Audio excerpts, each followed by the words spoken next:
고린도전서 9장의 말씀을 읽었는데요. 오늘 말씀의 제목이 뭐라고 그랬죠? 복음적인 삶의 모습. 복음적인 삶의 모습이 어떠해야 되는가 오늘 좀 함께 나누려고 합니다. 물론 지난주에 장승권 목사님 말씀 전하면서 고린도전서에는 13장 아주 위대한 장이 있어요. 사랑장이 있는데 사랑을 향해서 달려가는 거죠. 또 우리가 추구해야 될 것이 사랑이죠. 또 하나님은 사랑이시라 요한일서 4장 8절 말씀에 나와 있는 것처럼 우리가 하나님의 사람답게 사랑하면서 살아야죠. 근데 이게 참 쉽지는 않아요. 그런데 오늘 이 9장 고린도전서 9장의 말씀을 통해서 바울이 자신 있게 이야기하는 게 몇 가지가 있어요. 아주 쉽게 이야기하면, 오늘 결론부터 얘기하자면 바울이 무슨 얘기를 하냐면 할 수 있어요. 근데 안 하는 거예요. 해도 돼요. 근데 안 하는 거예요. 이게 뭐예요? 권리가 있어요. 그런데 그 권리를 주장하지 않아요. 왜? 복음 때문에. 하나님의 영광에 해가 되지 않게 하기 위하여. 자, 이게 결론이라면 저는 말씀을 시작하기 전에 우리 성도님들을 좀 축복하고 싶어요. 잘 삽시다. 이왕 한 번 사는 거예요. 우리가 일생이라고 얘기해요. 한 번 일생을 사는 건데 하나님이 칭찬하시고 자랑하실 정도로 잘 살았으면 좋겠어요. 그 우리의 목적이 아니에요? 잘 살아야죠. 하나님 앞에 상급받도록 살아야죠. 멋지게 살아야죠. 이왕이면 우리가 정말 달려갈 길 잘 달려가고, 바울이 디모데 후서에서 얘기하잖아요. 나의 달려갈 길 잘 달려가고 믿음을 지켰으니 후로는 나를 위하여 의의 면류관이 예비되었다. 상이에요, 상. 하나님이 상 주실 정도로 잘 사는 우리 불꽃교회, 특별히 오늘 같은 날 금요철야에 와서 말씀을 마음에 새기는 여러분들이 잘 살아서 하나님 앞에 상급받는 귀한 종들이 되시기를 주님의 이름으로 축복합니다. 목사도 잘 살아야 될 것 같아요. 맞죠? 장로님들 잘 살아야죠. 네? 이게 참 중요하더라고요. 여기 가까운데 우리 한신교회가 있잖아요. 여기 한신교회 아세요? 잘 모르세요? 우리 불꽃교회만 아세요? 하기야 뭐 불꽃교회만 알면 되지 뭐. 그런데 여기 한신교회라고 있어요. 옛날에는 엄청 저도 뭐 한 20-30년 전에 이 분당에 원래 그 자동차 등록 사업소 뒤에 그냥 아주 큰 한신교회가, 그게 허 벌판에 있을 때 되게 커 보였는데 요즘에는 이렇게 저 아베뉴 프랑 그 밑에 이렇게 있으니까 그렇게 커 보이진 않더라고요. 또 우리 불꽃교회가 워낙 크니까. 근데 그때는 이중표 목사님이라고 계세요. 지금 이제 천국 가셨어요. 좀 일찍 돌아가셨죠. 65세 가셨으니까 암으로 돌아가셨는데, 제가 요즘에는 뭐 이렇게 교단 상관없이 분당, 성남 이렇게 목회하시는 목사님들을 가끔 만나요. 그런데 그 한신교회 개척하셨던 이중표 목사님 제자들이 꽤 많아요. 우리 교회도 제가 그래서 강남대학교에 교수로 대학원생들 좀 목사님들 재교육하는데 강의도 나가고 그러는데, 우리 교회도 윤성민 목사님, 윤성민 교수님 지금 독일에 안식년 맞아서 지금 연구 1년 안식년을 가 계시긴 하는데 그 목사님도 우리 교회 나오시잖아요.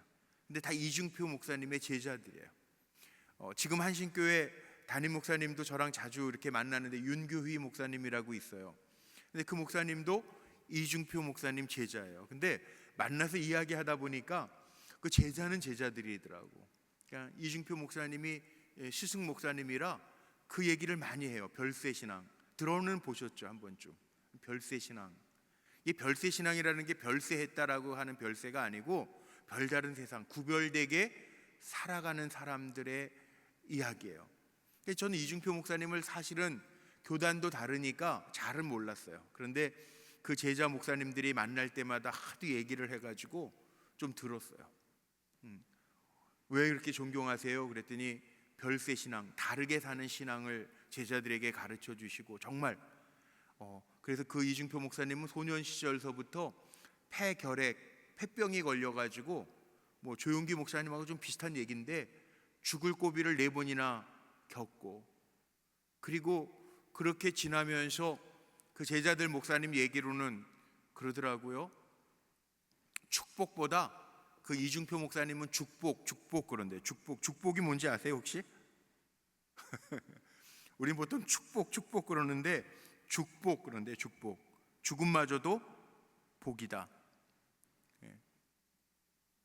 그래가지고 이중표 목사님이 마지막 남기신 책, 그리고 투병 중에 쓰신 책 제목이, 저는 그 책 제목도 나는 죽어도 행복합니다. 그러니까 확실한 신앙이 있으니까 그렇게 고백하시는 것 같죠. 별세 신앙, 구별되게 살아야 된다. 그래서 늘 사도행전 20장 24절 사도 바울이 고백했던 생명을 그러니까 예수님께로부터 받은 사명을 내가 생명보다 귀하게 여기며 산다. 별세 신앙을 강조하시면서 거지라는 말이 제가 무슨 말인지 몰랐는데 한자로 그렇게 얘기하더라고요. 거자를 큰 거자에다가 알지자를 써가지고 큰 깨달음. 그러니까 다르게 사는 신앙, 이게 복음적인 삶이다. 그렇게 풀어 가셨다라고 하는 얘기를 들었어요. 결국은요, 저 이런 생각이 들더라고요. 그래, 목사로 사는 것도 그렇고 여기 뭐 장로님이나 권사님, 집사님, 평신도들도 계시고 우리 청년들도 있는데 한번 생각해 보세요. 복음적인 삶의 모습이라고 하는 게 뭘까? 유명해지는 걸까? 아니죠. 유명해지는 게 복음적인 삶입니까? 아니죠. 돈 많이 버는 게 복음적인 삶입니까? 물론 웨슬리 목사님도 벌 수 있는 한 벌고 저축할 수 있는 한 저축하고 그리고 잘 써라 얘기했어요. 그런데 그게 복음적인 삶이냔 말이에요. 아니죠. 우리가 예수 믿는 사람이니까 살아도 아무 생각 없이 사는 게 아니라 우리는 늘 물어봐야 돼요. 내가 왜 살지? 내가 어떻게 살아야 되지? 어떻게 사는 게 복음적인 삶이지? 이렇게 생각해 본다면 정말 우리가 이 땅에서 하나님의 뜻을 이루어 드리고 그리고 하나님 나라를 이루어가는 삶을 살아가는 것, 이게 복음적인 삶이죠. 그렇다면 제가 서두에 얘기했던 것처럼 잘 살아야죠. 이왕 한 번 사는 건데 잘 살아야죠. 멋지게 살아야죠. 하나님이 보시기에 좋았더라, 그렇게 살아야죠. 그 삶이 뭐냔 말이에요. 오늘 고린도전서 9장 말씀을 보면 바울이 강조하는 게 있어요. 바울이 오직 복음을 위해서 양보도 하고 오직 예수 그리스도를 위해서 배려하고 또 영혼 구원을 위해서 자기의 권리를 내세우지 아니하고 그 권리마저 포기하면서 살았던 그 아름다운 모습을 오늘 설명하고 있는 거예요. 이게 사명이죠, 사명. 우리도 이 땅에서 성공하고 잘 먹고 잘 살고 부자가 되기 위해서 사는 게 아니고 하나님의 뜻을 이루어 드리는 것이 복음적인 삶이라고 하는 결론을 내고 살아간다면 우리 어떻게 살아야 될까요? 더 기도하면서 하나님의 뜻을 알아야 되겠고 또 더 겸손해야 되겠고 또 어떻게 하면 더 사람들을 사랑하면서 살 수 있을까 생각해야 되겠고 또 내 자신을 위해서는 주님과의 관계에 있어서 그 첫사랑을 잃어버리지 않도록 에베소 교회에 주님이 하신 말씀처럼 정신없이 살다가 보니까 어디에서 첫사랑을 잃어버렸는지 생각하지 못하고 그냥 목표주의적으로 목표지향적으로 그렇게 살지 말고 잘 살아야 되겠죠. 어떻게 살아야 돼요? 오늘 바울의 그 고백을 쭉 읽으면서요, 어떻게 살라고 하시는 말씀인가? 오늘 이 9장 말씀을 가지고 복음적인 삶이란 어떤 모습을 가져야 되는 건가? 바울이 계속 강조하고 있는 게 나는 권리가 없겠느냐? 그러나 그 권리마저도 내려놓는다 이 얘기가 반복이 되잖아요. 그러니까 이거를 잘 요약을 해보니까 전 이렇게 정리할 수 있을 것 같아요. 첫 번째는 뭐냐면 복음적인 삶의 모습, 첫 번째가 뭐냐 하면 한 번만 좀 따라해 볼까요? 자랑하지 아니하며. 뭘 자랑하지 말라는 얘기냐면 여러분 세상적인 거에 자랑하지 말라는 거예요.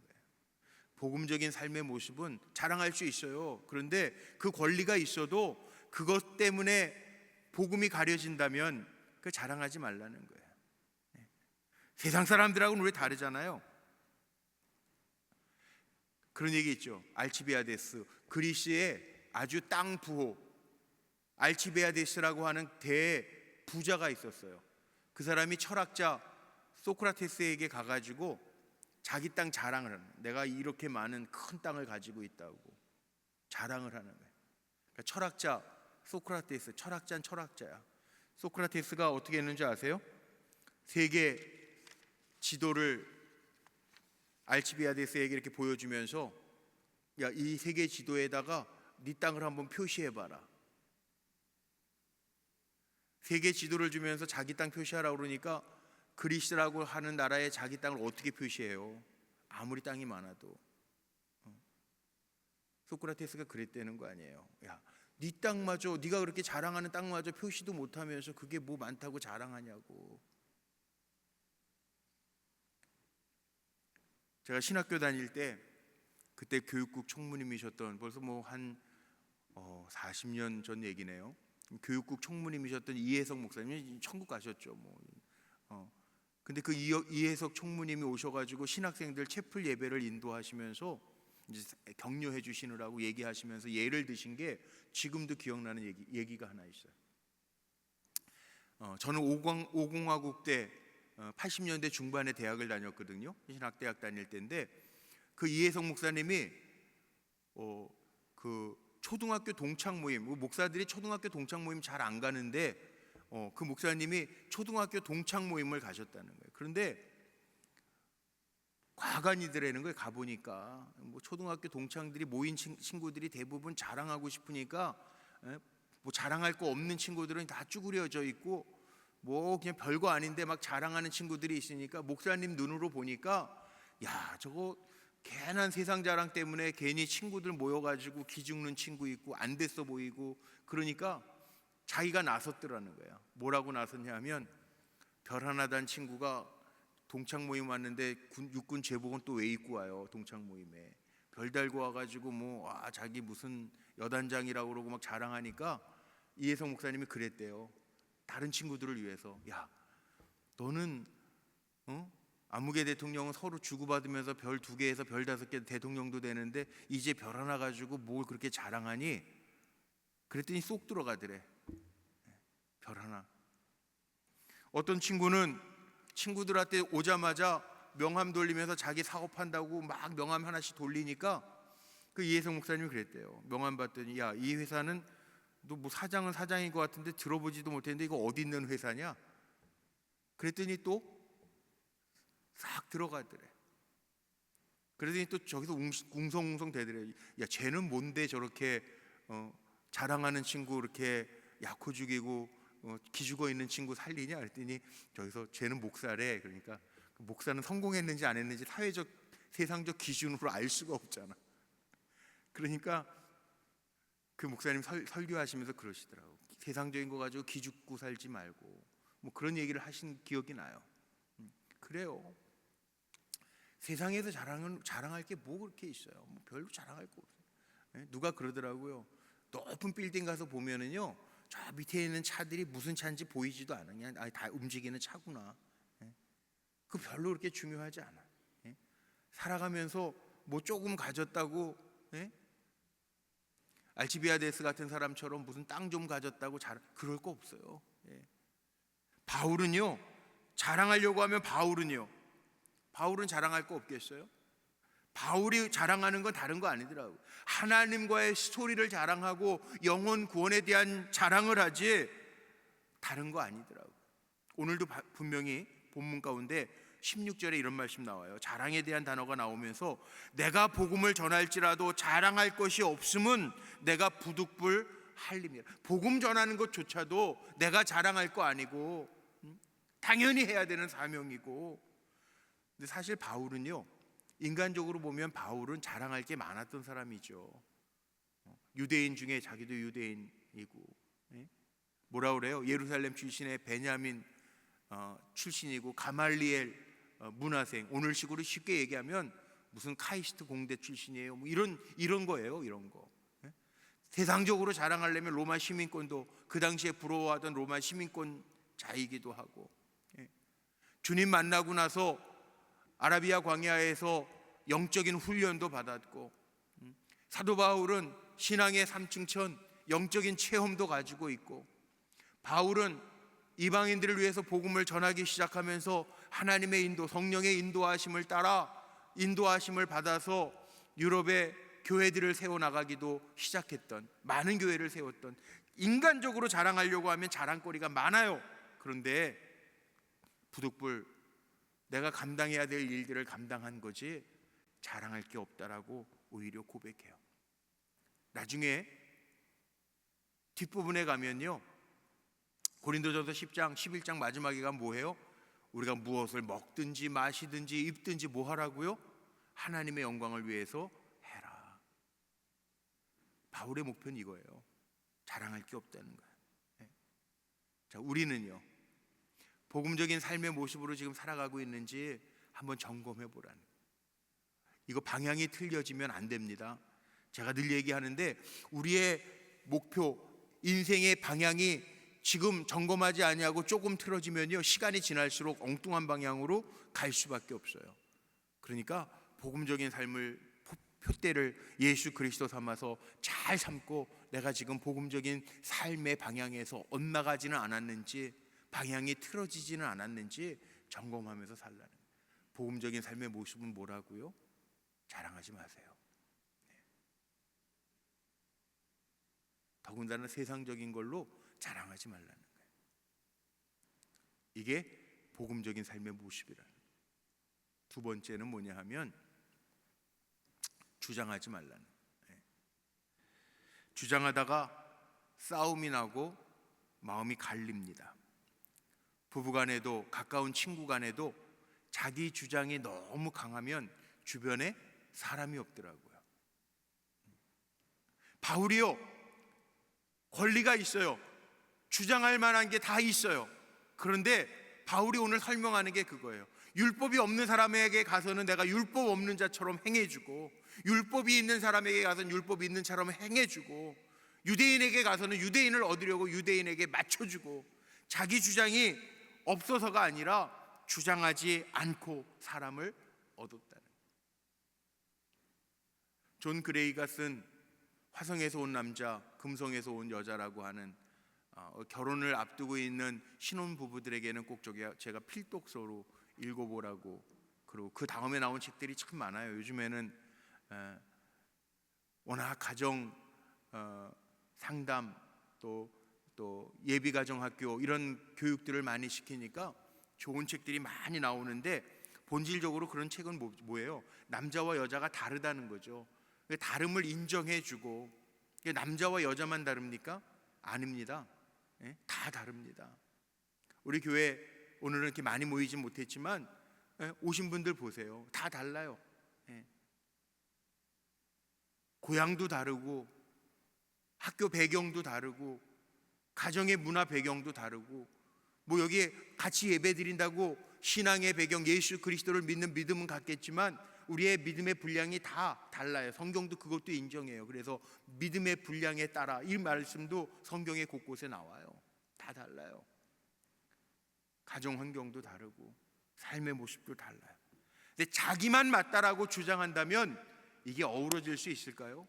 없어요. 복음으로 사는 사람들은요, 권리를 주장하기보다는 내 의무를 더 생각하면서 살아야죠.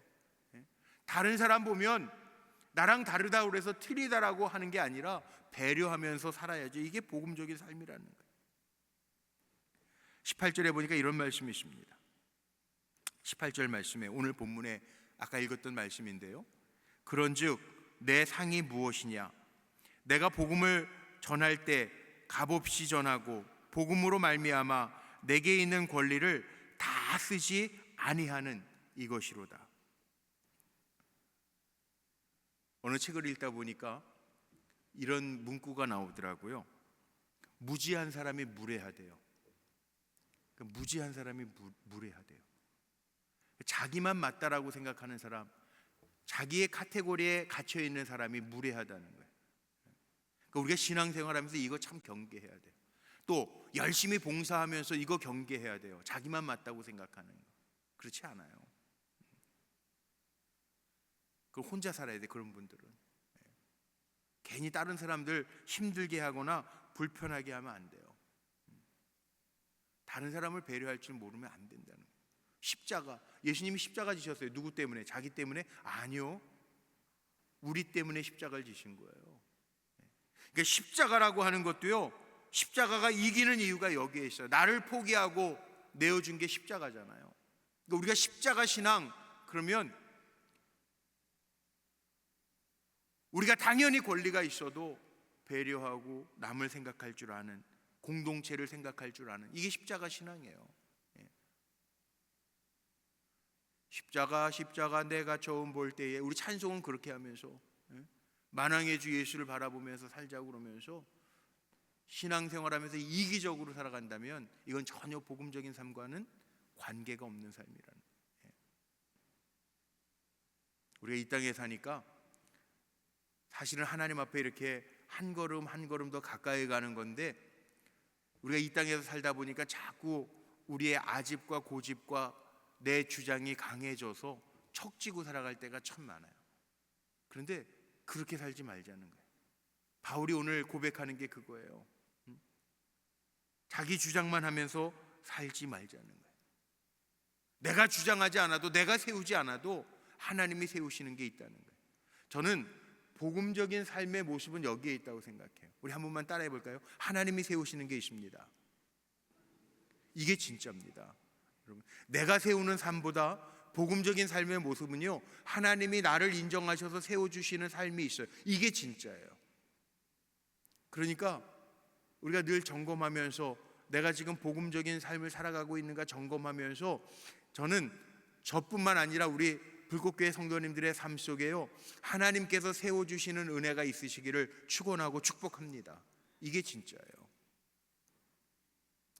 내가 세우는 삶이 아니라 하나님이 세워주시는 거, 하나님이 주시는 거, 하나님이 만들어주시는 거, 이게 진짜예요. 이것이 복음적인 삶의 모습이라는 거죠. 자, 뭐라고요? 제가 지금 두 가지 말씀드렸는데, 복음적인 삶의 모습 바울이 이야기하는 거 하나, 자랑하지 말자, 세상적인 자랑. 두 번째 뭐라고요? 주장하지 말자, 내 것만 주장하지 말자.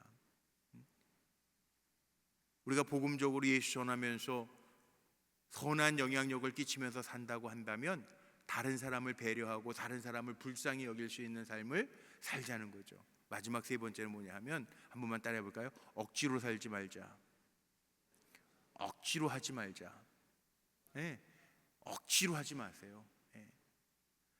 하나님은요, 원하시는 게 있는데, 이제 고린도 후서에 가면은, 고린도 후서 9장에 가면 연보에 대한 얘기가 나오는데, 헌금을 해도 억지로 내는 거 하나님 안 기뻐하시는, 카운트 안 하세요.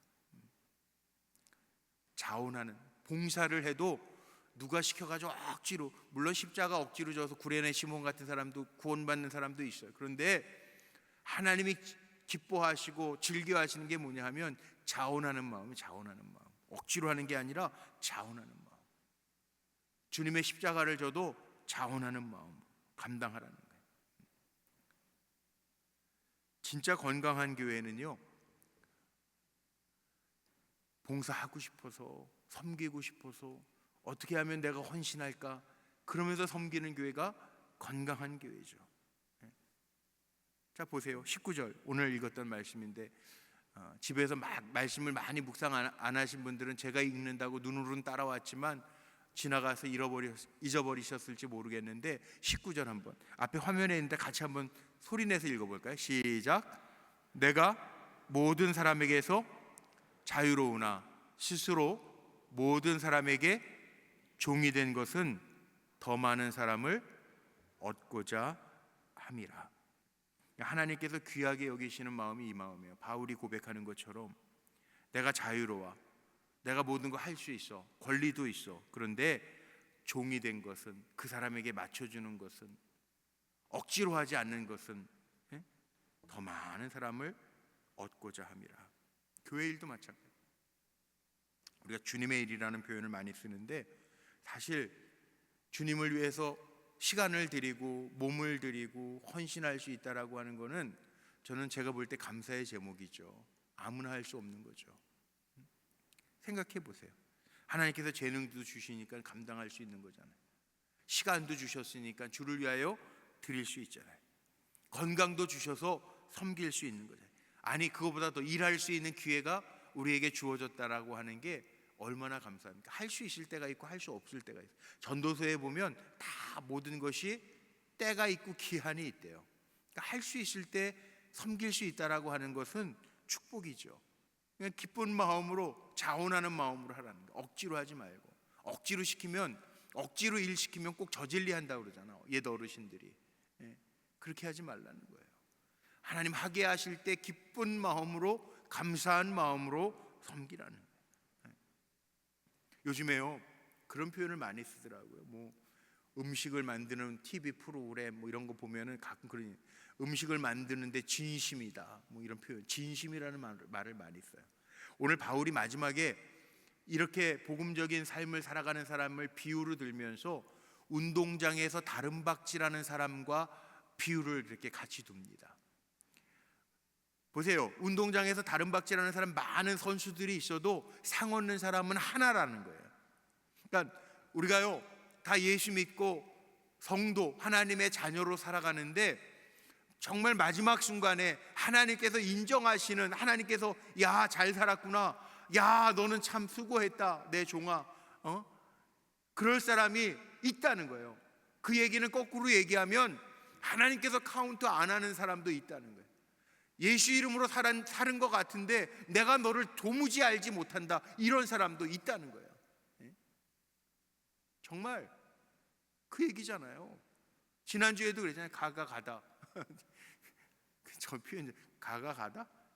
맞나? 하나님이 찾는 사람이 있고 하나님이 인정하지 않는 사람이 있다는 거예요. 성경은 그렇게 얘기하고 있어요. 우리가 예수의 이름으로 산다고 그러지만, 예수의 이름으로만 산다고 그러지만 주님이 내가 너를 도무지 알지 못한다 라는 사람이 있다는 거예요. 그러니까 삶을 점검해 보라는 거예요.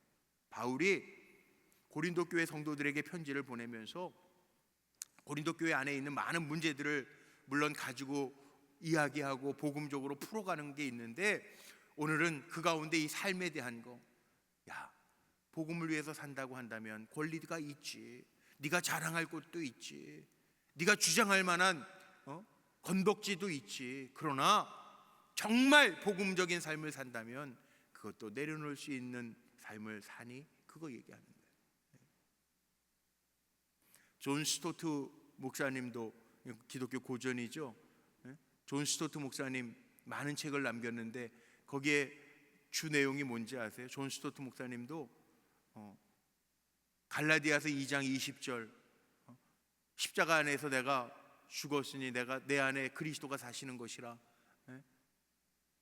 그 여기 감리교 우리 선배님 유기성 목사님 은퇴하시기 전까지 매 예수로만 충분합니다, 예수 동행 운동 뭐 그러시잖아요. 우리가 예수로만, 그리고 주님과 동행합니다 그러면서 다른 거 가지고 살아간다면 그게 이단이죠. 그러니까 정말 복음적인 삶의 모습이 뭐냐?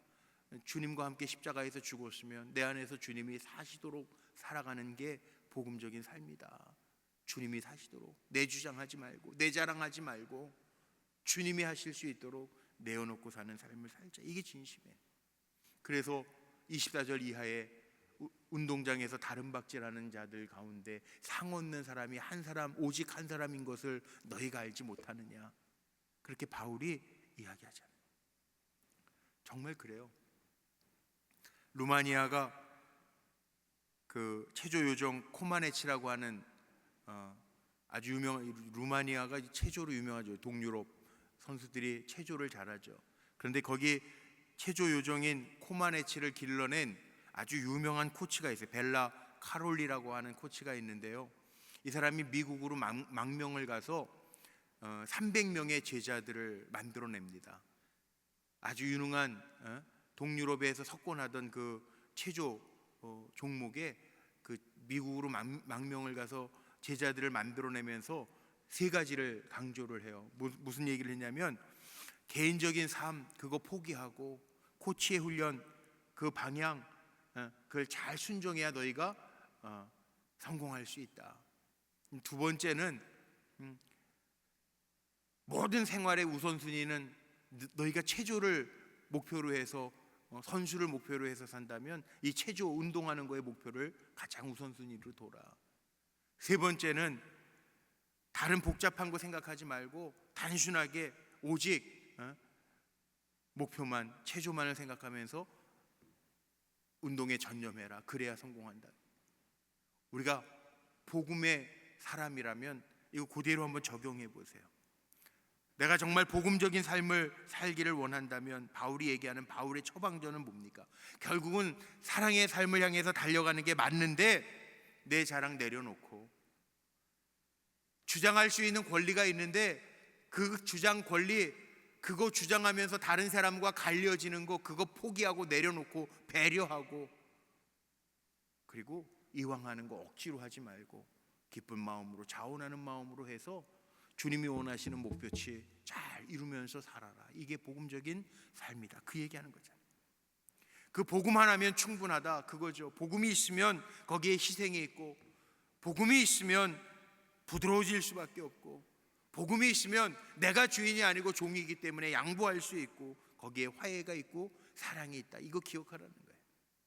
그 얘기를 오늘 이 고린도전서 9장에서 하고 있어요. 자, 그렇다면 적용해 보세요. 내가 지금 살아가고 있는 삶이 세상적인 사람하고 뭐가 다를까 생각해 보라는 거예요. 똑같으면요, 세상 사람들이 우리를 인정하지 않습니다. 세상의 목표치하고 똑같으면 우리가 다른 사람에게 인정받을 수 없습니다. 제가 서두에 얘기했죠. 한신교회 이중표 목사님 별세신앙. 별세라는 게 다른 게 아니라 세상과 구별된 신앙, 그거 가지라는 거예요. 저는 몰랐는데 이중표 목사님 그래서 다르게 산다고 정말 어려운 아이 입양해서 둘 길렀다고 그러더라고요. 와, 쉽지 않은 건데. 다 그렇게 살라는 얘기는 아니에요. 그런데 내 삶의 자리를 한번 보라는 거예요. 내가 정말 복음적으로 다르게 살아가고 있는가. 세상 사람들 자랑하는 거 똑같이 자랑하고, 세상 사람들처럼 자기가 아는 거, 자기의 생각, 주장 그 다, 아니 십자가에서 내려놓으라고 하면 내려놓을 수 있어야 되는데 그렇게 구별되게 지금 살아가고 있는가. 그 사랑 하나 때문에 예수님 한 분으로 충분합니다. 그 고백을 바울이 가르쳐주고 있는데 그 사랑으로 내가 살아가고 있는가. 나는 죽고 예수로 사는, 갈라디아서도 바울이 쓴 거잖아요. 갈라디아서 2장 20절의 말씀처럼 십자가에서 내가 못 박히고 내 안에 예수가 살게 하시는 삶의 모습이 내게 있는가. 이게 복음적인 삶의 모습인데 오늘 그 처방전을 우리에게 주는 거예요. 섬길 때에도 자기 이름을 위해서 섬기는 거 하나님 카운트 안 하세요. 정말 중요한 거, 나의 섬김이 하나님이 기억해 주시면 되는 거잖아요. 사람이 알아주지 않아도. 어느 교회 문제가 일어나요. 어떤 문제인데 당회 때 여선교회 회장님 몇 년 하셨는데 감사패 안 줘가지고 그 교회에서 문제가 일어났어요. 알아주지 않았다고. 이 복음적인 삶 아니잖아요. 섭섭은 하겠지. 뭐예요?